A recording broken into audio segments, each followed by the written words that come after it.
जोहार अलिंग मुकेश बिरुआ मागे चांडू बेटायाना और मागे परब रिया सुमायो होबायाना।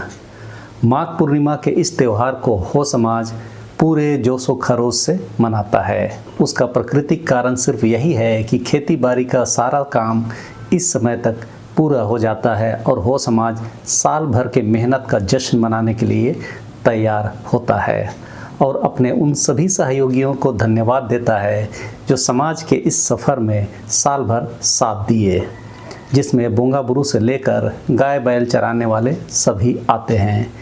माघे पर्व के संबंध में हालांकि मैंने यह वीडियो पहले ही बनाया हुआ हूँ जो माघे पर्व के प्राकृतिक और सांस्कृतिक पक्ष को दर्शाया है, लेकिन चूंकि हो समाज के बीच लाखों बुद्रा के अनुयायी भी हैं और वे लोग मूल हो समाज से अलग तरीके से मनाते हैं और लाखों बुद्रा ने अपने तरीके को लिपिबद्ध भी कर दिया, तो आज स्कूल और कॉलेजों में वही हो समाज के माघे पर्व के विधि विधान के रूप में पढ़ाया जाता है, जबकि उस विधि विधान का हो समाज से लेना देना नहीं है।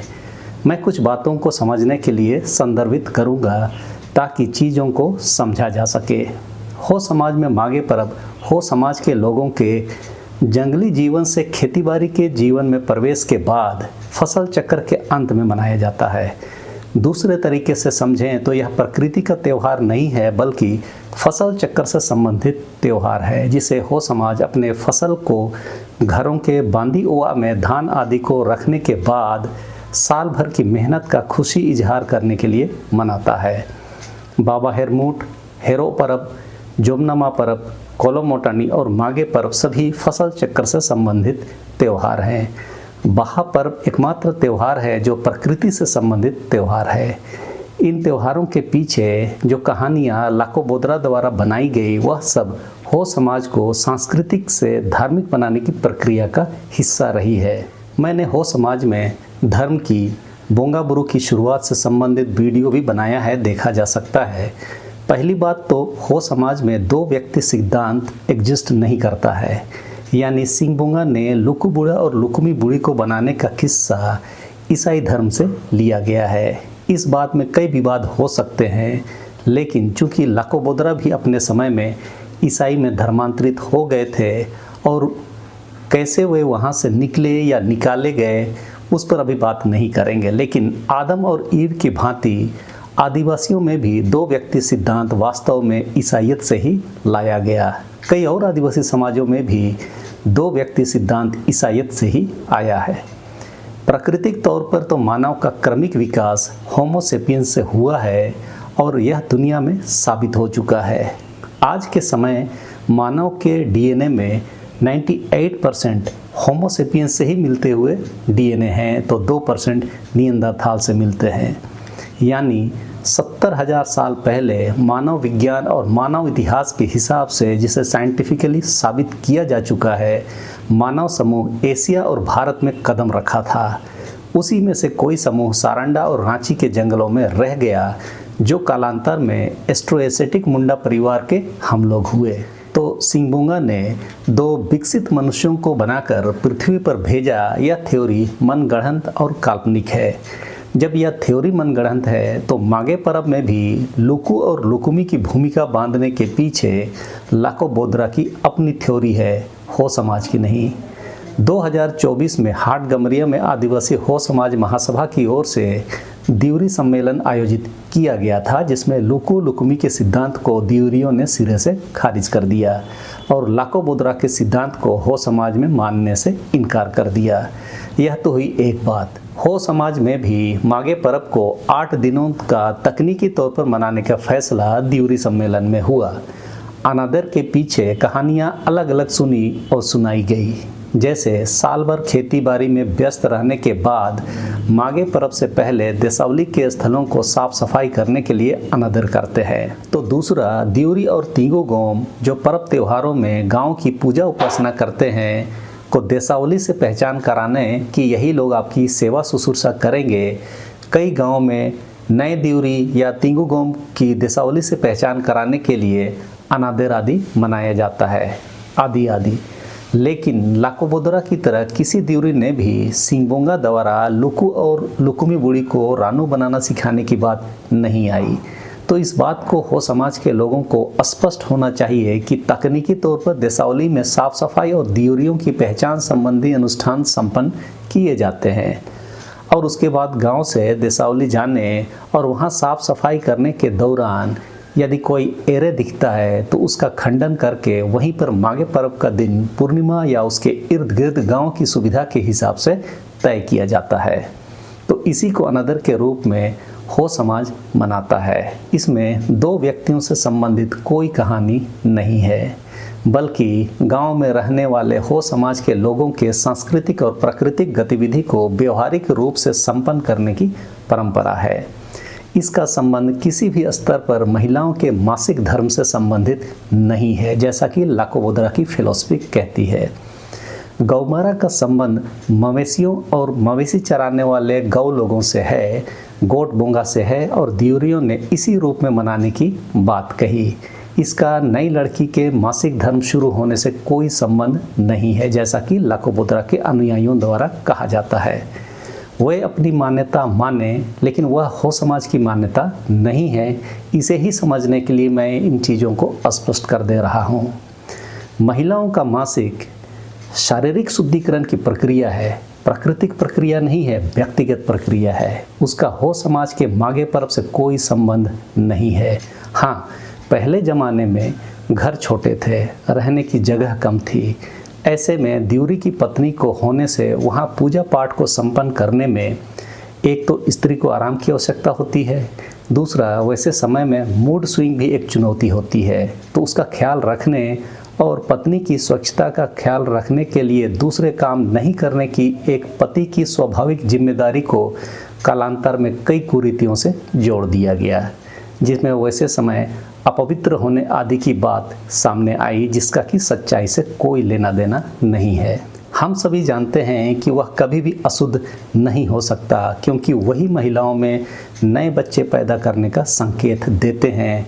तो वैसे में कोई इसे अशुद्ध या गलत कैसे कह सकता है? जिन महिलाओं को मासिक नहीं होता है उनसे या उनके परिवारों से पूछिए। लोग बच्चे की चाहत में वैसे समय आने पर जश्न भी मना लेते हैं। कहने का तात्पर्य, इसका संबंध गलत ढंग से हो समाज में किसी व्यक्ति ने माघे पर्व से जोड़ दिया और अंधभक्ति में उनके अनुयायी लोग उसे मानने लगे, जो गलत तो है, लेकिन उनकी मान्यता है तो उन्हें मुबारक। लेकिन संपूर्ण हो समाज को वही मानने के लिए कहना गलत है और हो समाज को ऐसा करने का प्रयास करने वालों से सावधान रहने की ज़रूरत है। तो गौमारा का संबंध गाय, बैल, बकरी और गौ लोगों से है और उसी को हम लोग विभिन्न अनुष्ठानों में मनाते हैं। विस्तार के लिए आप यह मेरा वीडियो देख लीजिए।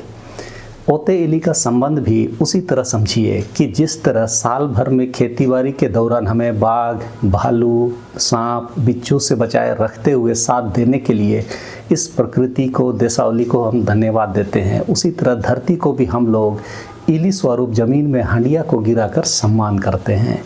एक दूसरे को डियंग तिल करते समय डियंग को भरते समय थोड़ा ज़्यादा डालते हैं और ज़मीन में जब गिरता है तो ओते इली संपन्न होता है। मैं सिर्फ समझने भर की जानकारी और हो समाज में नहीं माना जाने वाली प्रथा की जानकारी देने के लिए यह बात बता दे रहा हूँ। इसका संबंध भी महिलाओं के मासिक धर्म से नहीं है, जैसा कि लाकोबोद्रा समाज के लोग मानते हैं। उनकी पूजा उपासना उन्हीं को मुबारक, लेकिन हमारे विधि विधान के रूप में इसे चिन्हित या इंगित नहीं किया जाना चाहिए। हो समाज धरती को सम्मान स्वरूप इली अर्पित करता है।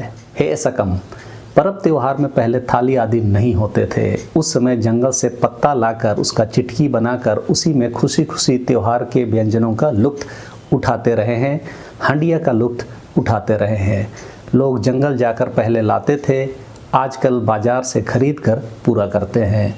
लाकोबोद्रा समाज की फिलॉसफी से शर्म या घीव को दूर हटाने के लिए किया जाने वाला अनुष्ठान मानती है, लेकिन हो समाज उस सिद्धांत को नहीं मानता है।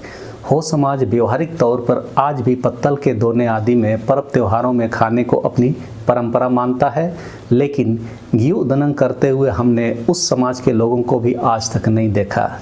तो इसे भी सहजता से समझा जा सकता है कि सच्चाई क्या है।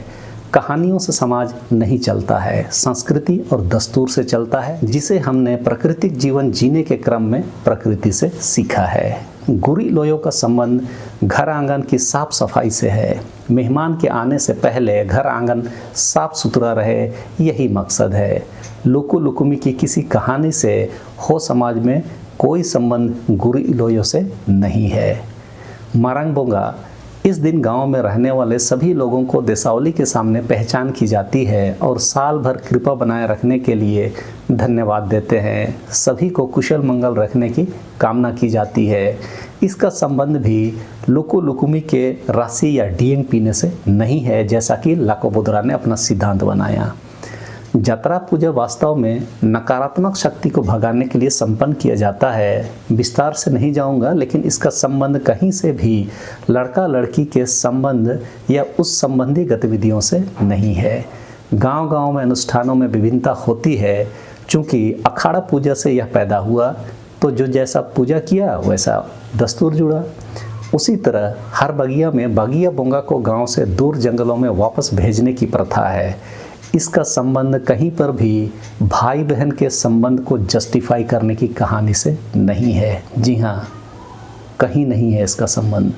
और पूर्णिमा में त्यौहार मनाने की प्रथा भी किसी धार्मिक या किसी घटना से संबंधित नहीं है, वरन पहले ज़माने में बिजली या डिबरी नहीं था, तो उस समय चांद की रोशनी का फ़ायदा मिले बोलकर उस समय लोग पूर्णिमा के समय ही पर्व त्यौहार आदि मनाने लगे और आज दस्तूर बन गया। तो आदिवासियों का प्रकृति से सीखे संस्कृति को गलत कहानियों से दिग्भ्रमित करना भी गुनाह है। ज़रूरत पड़ने पर मैं कई ऐसे गलत नैरेटिव पर वीडियो अपने इस ब्लॉग चैनल पर बना दूंगा, ताकि समाज में स्वस्थ चर्चा करके आने वाली पीढ़ी को सही मार्गदर्शन मिले, ना कि गलत मार्गदर्शन। चलिए, इस समय के लिए इतना ही। माघे पर्व में आदिवासी हो समाज महासभा ने बेरल माघे को बैन कर दिया है। मतलब जो गाली की शक्ल में शहरों में दीकू लोग बोलते हैं, उसे हो समाज के माघे पर्व के सांस्कृतिक अनुष्ठान में स्वीकार नहीं किया जाएगा। यानी दीकुओं की चीज़ का हो समाज में सीधे बेरल माघे के रूप में लाना असामाजिक है। अधिकतर दियोरियों ने कहा कि यदि मुर्गा ऐसे ही चावल खा लेता है तो आगे माघे करने की कोई आवश्यकता नहीं है। लोग उसका भी इंतज़ार नहीं करके शुरू से ही बेरल माघे शुरू कर देते हैं, जो बिल्कुल गलत है।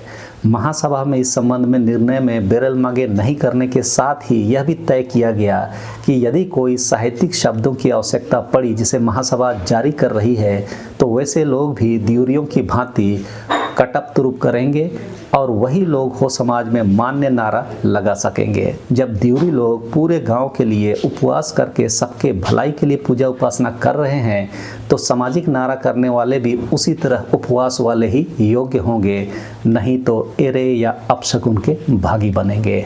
तो देख लीजिए आप किधर हैं, एरे तरफ या समाज के तरफ। यह समाज आपका ही है। इसकी सांस्कृतिक शुद्धता आपका भविष्य की बुनियाद तय करेगा। इसकी जिम्मेवारी आप सभी की है। सबों को धन्यवाद। जोहार।